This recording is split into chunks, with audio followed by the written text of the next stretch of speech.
UndergroundHipHopBlog.com exclusive. What's going on? This is Pawz One, representing UndergroundHipHopBlog.com. I'm here with my man Kristoff Krane. He's on the road. We're out here on the west side of LA. You want to introduce yourself real quick? What up, what up? It's Chris Keller, Kristoff Krane. Happy to be here in sunny LA. It's a beautiful night.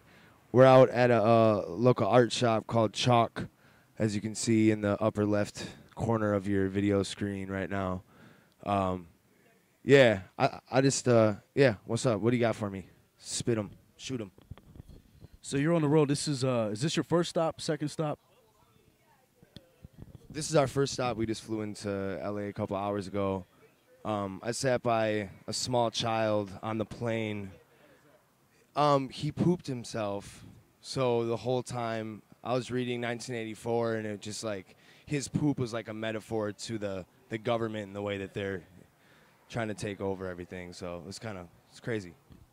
So being a touring artist, do you prefer the road trips or do you prefer flying? Because I know, I travel too, and being on the road is you build bonds with your homies, but at the same time, you don't want to smell their feet. You know what I mean? So or diapers, but either way. Right.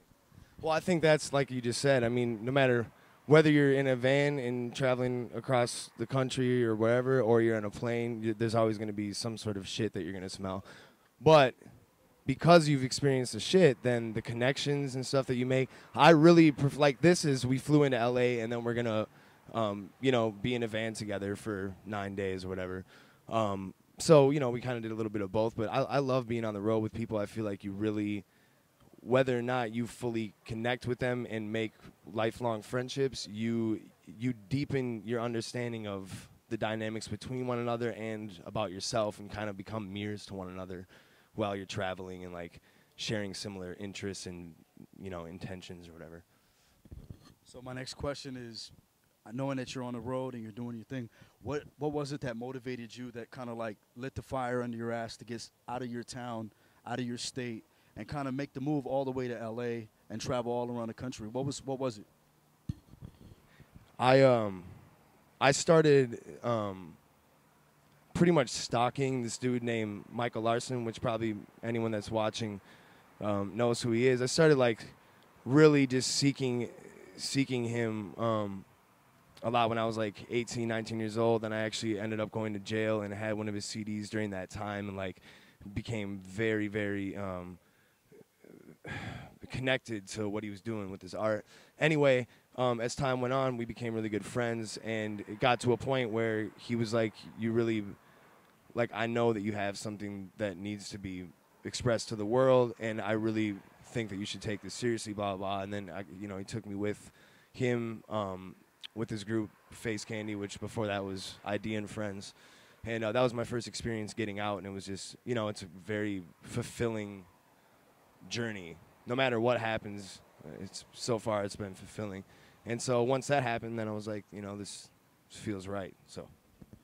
So back home, do they champion you like, it's kind of like basketball. I always use that analogy because when you're from a certain area, sometimes people kind of sleep on you because they're like, well, I went to high school with dude or whatever, blah, blah, blah. So being a hometown hero, is that the case?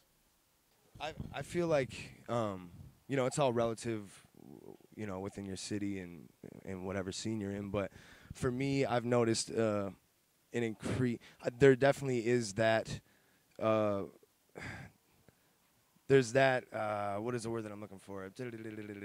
Sensation that does happen where people are like, "Oh, he's just playing another show," blah blah. Like when I play pretty much anywhere in the United States, there's a handful of people that are. What I'm starting to understand is, or what I'm starting to really see is that the people that do come out and really are coming out to see me they're super appreciative, and they appreciate the message and that is expressed to me a lot. And so the numbers are continuously growing at home and when I'm out. But compared to a lot of other artists that people put me next to, they might have a lot more people at their shows. I was just asking, like, as far as like coming from one specific part of the U.S., because I know you got fans all around the world. I'm sure because the internet, social media, and things like that. So with social media, like how is it that you interact with fans? Like, do you run all your own individual sites? I actually have a guy by the name of Brady O'Rourke. Brady, I know you're gonna see this, so you're the man. You're the man. You're the man. You're the man.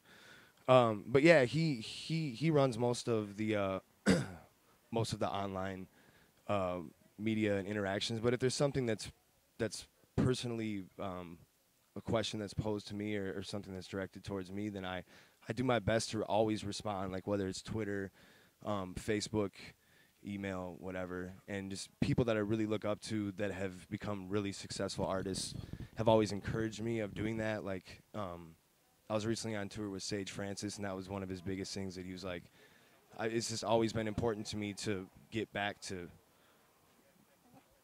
whoever's reaching out to me and like let them know I care, you know. And Mike was a really big advocate of that too. So I try to do that, follow in the footsteps of. And that plays a big role in longevity and building, cultivating an actual real fan base as opposed to being YouTube sensation or whatever, what have you. So, you know, you tour the U.S. and you got people throughout the world that can find you online. So gradually you're building a fan base little by little, little by little. How do you feel about, you know, some of the stuff that goes on as far as like, you know, people buying YouTube views and people doing things like that, like the grimy tactics that go on in hip-hop to boost their own personal. How do you feel about that? All right, this is a really good question because this is a test from God that just came through you. Here's my take on that. If I want to, I can get into this zone where I'm just like, that is. If I want to, I can get into a zone where I'm like, that's ridiculous, and I think that you're taking advantage of people and not, you know, giving all it is that you have as far as potential to connect with somebody rather than and instead, you know, using entertainment or whatever, or some sort of gimmick to make people think that this is, you know, this is the real deal when it isn't, you know. But anyway, what I'm failing the test so far. Now I'm gonna pass. So my biggest thing lately is just not really focusing. Everyone, when someone asks that question, it's like assuming that people don't know that. But everyone knows that there is a difference between something that shakes you from the bones and something that just kind of, you know, makes you feel like you got a good makeup on, you look good in the mirror. There's a difference between those things, and they can intertwine with one another. But the stuff that shakes you at the bones, like that's what I'm into. And so I try to focus and perpetuate that rather than be like, man, look at all the makeup or whatever. Like, well, how do you feel when you're wearing makeup? It's like, I already know how I feel when I'm wearing makeup. There's times that I still try to put makeup on though, you know. So you're speaking metaphorically, of course, right? I'm just fucking with you. No. But I mean, yeah. But you asked the. I mean, you answered the question perfectly because a lot of people, you know, they buy into the whole makeup and the lights and things like that. And the reason why I asked that is because I've heard your music, I've seen you perform, so I know that there's something deep in what you do. You know what I'm saying? I can always tell as an MC myself. I know when somebody kind of just studied a rapper, emulated the tattoos, and, you know, did the whole makeup thing. So I could tell. That's why I got to give you a lot of props. Speaking of tattoos. You just got that? Nice. Can I do a rap? Is that all right? So it goes like this. It's like, everything is empty. Pain doesn't exist. The fear of suffering is only meant to show me what true beauty is. But I'm a fugitive on the run, looking for someone to love and lose again, and I'm almost done. I'm always better gone. Too far away for you to touch, I'm always wrong. But you were more than right for giving up. She was drugged through the dirt, in the mud, in the hurt, in the blood, in the truth that we lost when we were young. But now trained how to live. Self-destruct, light another flame to melt to rain again. Death is just another name for life that's changing form. But I've yet to learn how to die, dancing naked in the storm. Let me live, I'm out of control, but I'm not afraid to admit that I'm weak. I'll give it my all, I know that I'll fall, but nothing can dissolve the image I see in front of my face, in front of us all, inside of us all, it's all in my head. I know that I'm dead, but I don't know why I've been find out what pieces in me to set free.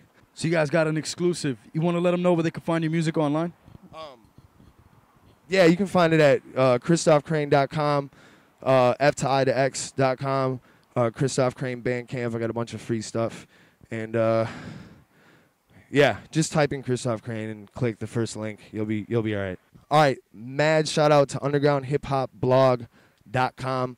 for being professional with what they do and like seriously caring about this rather than like what you're saying, how you're asking me questions and you know the difference between the real deal and something that's fake. You guys are the real deal, so I appreciate that as well. So sometime I'll interview you. All right, cool. Thanks. Peace. Thanks, bro. Thanks. UndergroundHipHopBlog.com exclusive.